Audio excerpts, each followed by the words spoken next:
បើខ្ញុំមកភិរៈបេក្ខជនមកពីខេត្តបៃលិនបាទជំរាបសួរខ្ញុំបាទឈ្មោះម៉ៅមឿន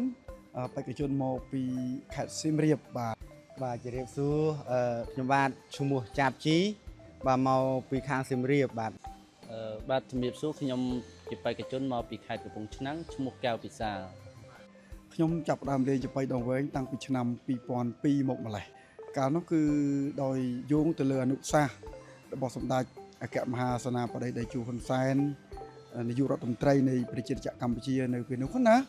បាទនឹងហើយលោកបានផ្ដល់អនុសាសន៍ដល់ឧត្តមដល់សាកលវិទ្យាល័យ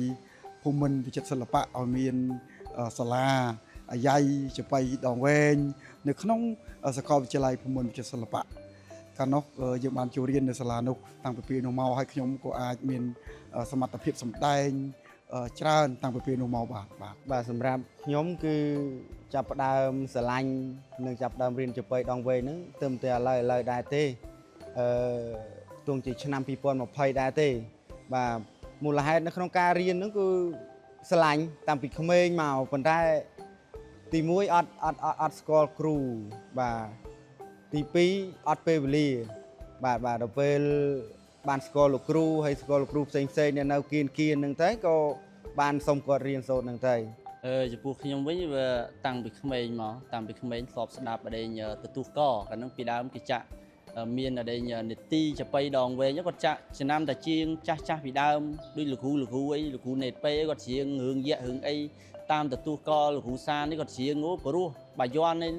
ដល់ពេលអញ្ចឹងចេះស្ដាប់ទៅវាចេះតែមានអារម្មណ៍ថាព្រោះស្រឡាញ់ចូលចិត្តក៏ចាប់ផ្ដើមរៀនចាប៉ីតាំងពីនឹងមករហូតដល់ឥឡូវចេះចាប៉ីបាទហ្នឹងវាចំណូលចិត្តទេបាទមូលហេតុរៀនចាប៉ីដោយសារមកពីជីតាបាទជីតាគាត់លេងចាប៉ីដល់ពេលអញ្ចឹងក៏ខំស្ដាប់ចាប៉ីដងវែងស្ដាប់ចុះស្ដាប់ឡើងទៅក៏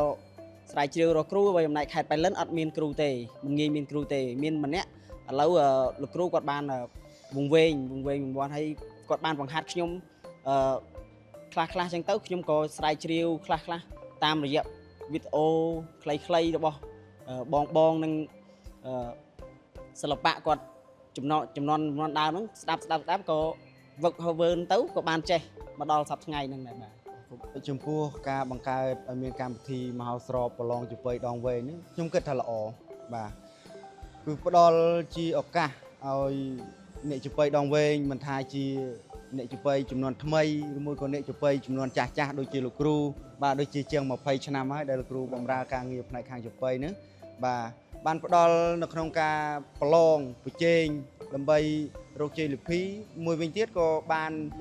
លើកទឹកចិត្តបាទយុវជនយុវនារីឬមួយក៏ប្រជាពលរដ្ឋខ្មែរទាំងអស់ហ្នឹងឲ្យស្ដាប់ឲ្យស្គាល់ពីចាប៉ីដងវែងបាទនេះដោយសង្ខេបបាទ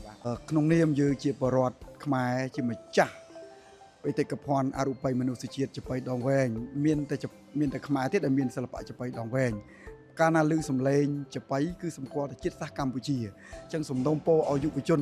ដែលជាទំពាំងស្នងឫស្សីពុកម៉ែបងប្អូន